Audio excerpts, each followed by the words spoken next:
What's up, everyone? Today I'm going to be reviewing a game called Raise the Titanic. This game came out in 1987 from the Hoyle company, of all things, and it's for 2 to 4 players.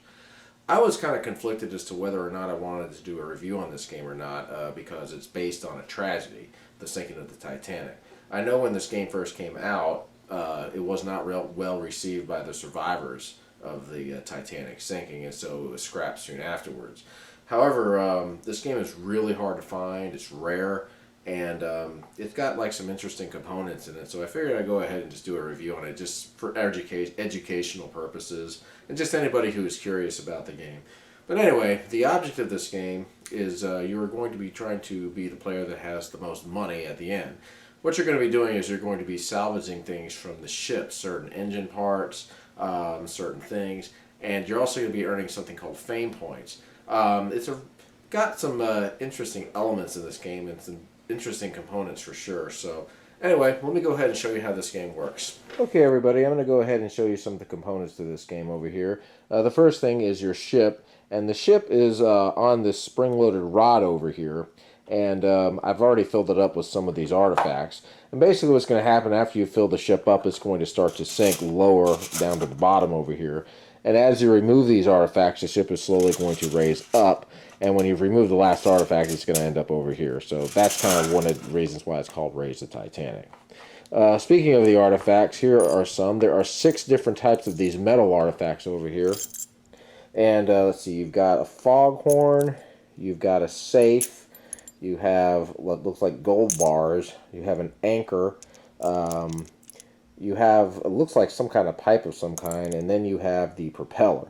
And there's a number on all of these, if you can see it, there's a number on each of these. This is how much this is worth in thousands of dollars. So this is like worth $110,000, and the propeller here is worth, where's the propeller? It's worth $80,000. So anyway, you're just going to basically place all these here in the ship like so, just anywhere that they will fit. Now you have your paper artifacts. There's 6 of these, and here's just some of them. There's some fine china here. There's some silverware. There's some jewelry, just some things like that. You can just basically place these on the ships as well. Okay, these are your Raise the Titanic cards. You basically, there's some spaces that will force you to draw one of these cards, and you just simply will follow the instructions on them. They work like chance cards in Monopoly. Of course, you have your dice here. You have your money. Everybody's going to be receiving about $380,000 in the beginning. You have what's called fame points. Anytime you go through this is when you're going into the Titanic to salvage parts. Anytime you complete this path, you're going to receive 1 fame point. And each one of these fame points are going to be worth $20,000 at the end of the game. Now here you have different cards. These are called expedition cards. And these cards are going to allow you to enter the Titanic on a certain roll. Like if you rolled like a 6, you go 1, 2, 3, 4, 5, 6. In order to enter the Titanic, you have to have 1 crew, 1 fuel, 1 food, and 1 diving bell. Now you can only have 1 diving bell, and you can only have 2 of the other cards. So 2 crew, 2 fuel, etc. And each of these is worth a certain amount of money. The crew is worth $50,000, for example. There's certain spaces on this board that will allow you to buy, like may hire crew. There's a spot for that. There's another one that allow you to buy food and fuel, like this space over here. So that's how you're going to be able to get that. Now the importance of that is going to allow you to enter the Titanic. If in case you rolled like an 8, you go 1, 2, 3, 4, 5, 6, 7, 8. Now, you can also enter the Titanic without these things, but the only way you're going to be able to do that is if you land by exact count on this space that says front entrance to the Titanic, or if you happen to pick up a card that will allow you to go there. Now, when you're getting up into this space, you're not going to just be able to count out like 1, 2, 3, 4, 5 and, just see which one's going to be the better space to go to. You're going to basically have to make a decision as you're approaching it if you have all of these things. Now, the way you're going to take artifacts from this game is if you land on something that says take 1 or 2 artifacts. You'll be able to take 1 artifact from the ship if you have 1 crew member. You'll be able to take 2 artifacts if you have 2 crew members. So I have a ship over here, so if I landed over here and I had 2 crew members, I could pick any one of these artifacts out that I wanted to. So I could go pick this one up, and then I could pick up this one. And then I would put these into my pile. Now, if I needed some extra money, I could actually sell these artifacts back and put them into the ship for half of what they are worth. I could only do that at the beginning of my turn. The other thing is that there's going to be spaces where you might actually have to put some artifacts back, or you might land on a space, or someone might have a card to play on you that will make you put artifacts back. So just because you have an artifact doesn't mean you're going to keep it. You can also lose crew members, fuel, and food this way as well. Now, here's the home port. This is where everybody's going to start. Anytime you pass the pay wages space, you're going to pay $10,000 for each crew member that you have. If your piece lands on the home port space, you're not going to have to pay the wages. This is what's called Davy Jones's locker. Anytime you have to give money up for something, like if you land on a space over here, the money's basically going to be going in there. There's also spaces that are going to allow you to take money from Davy Jones' locker. Here's one right here. Take up to $50,000 from it. Now, this game is played in two phases. The first phase is where you're going to be trying to get up the artifacts from the ship. And the second phase happens after all the artifacts are taken, and that is going to be a race to the home port.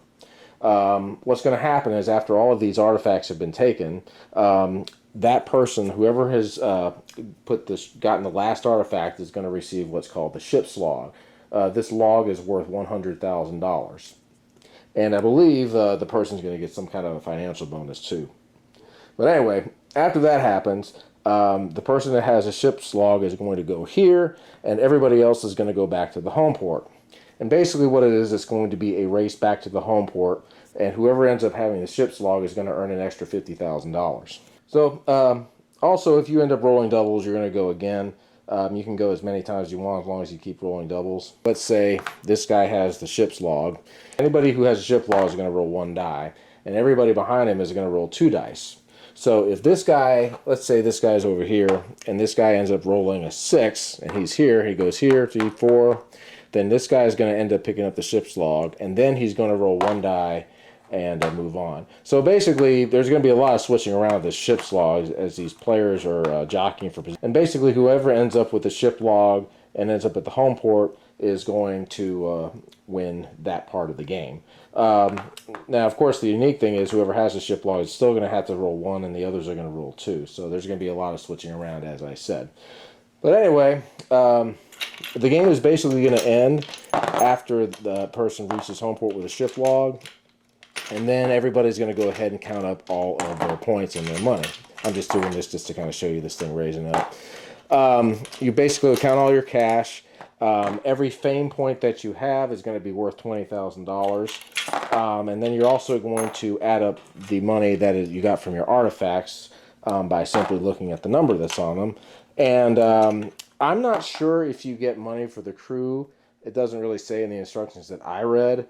I know that you can actually sell this back before the Titanic is raised for half of what it's worth. So I'm not really sure, but I guess you could just make up your own rule with that if you needed to. But anyway, the winner of the game is going to be the one that has the most money. So my thoughts on this game. Well, the gameplay is okay. I think it's unique, especially with the Titanic thing. There is a lot of back and forth that goes on in this game. You're going to be gaining money, gaining artifacts, losing artifacts, etc. And that's one of the things that makes the game unique. Pretty good. It's got some unique elements, as I said. If you wanted to pick one up, go for it. Again, it's a rare find. I found this at a thrift store for $1, and it had most of the parts in it. So anyway, I hope you enjoyed the little review, and hope you all have a good day. Take care.